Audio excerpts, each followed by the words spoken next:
গাজার আল শিফা হাসপাতালের আইসিইউতে অন্ধকারেই থাকতে হচ্ছে রোগীদের। জ্বালানি সংকটে এমন মানবেতর পরিস্থিতির চিত্র উঠে এসেছে। বিদ্যুতের অভাবে হাসপাতালে অচলাবস্থা এবং শত শত রোগীর প্রাণহানি হতে পারে বলে শঙ্কা চিকিৎসকদের।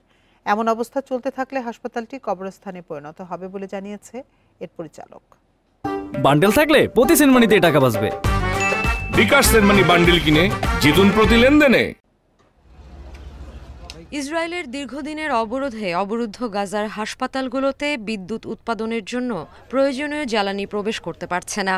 এতে তীব্র জ্বালানি সংকটে ভয়াবহ মানবিক বিপর্যয়ের আশঙ্কা করা হচ্ছে হাসপাতালগুলোতে। এমন অবস্থায় মঙ্গলবার আল শিফা হাসপাতালের ভয়াবহ চিত্র উঠে আসে সামাজিক যোগাযোগ মাধ্যমে। ভিডিওতে দেখা যায় হাসপাতালটির আইসিইউ পুরো অন্ধকারাচ্ছন্ন।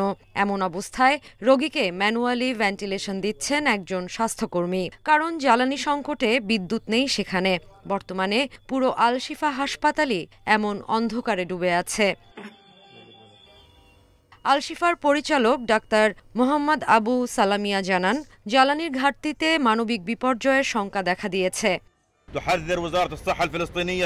বর্তমানে এই আইসিইউতে রয়েছে ১৩ জন রোগী, যাদের বেশিরভাগকেই ভেন্টিলেটরে রাখা হয়েছে। এমন অবস্থায় আমরা ডায়ালাইসিস বিভাগ বন্ধ করতে বাধ্য হয়েছি, যেন আইসিইউতে চিকিৎসা নিশ্চিত করা যায়।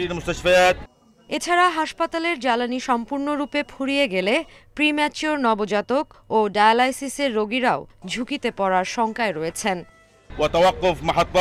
ইনকিউবেটরে থাকা প্রায় ১০০ শিশু এবং ৩৫০ জন ডায়ালাইসিস রোগী গুরুতর ঝুঁকিতে রয়েছেন।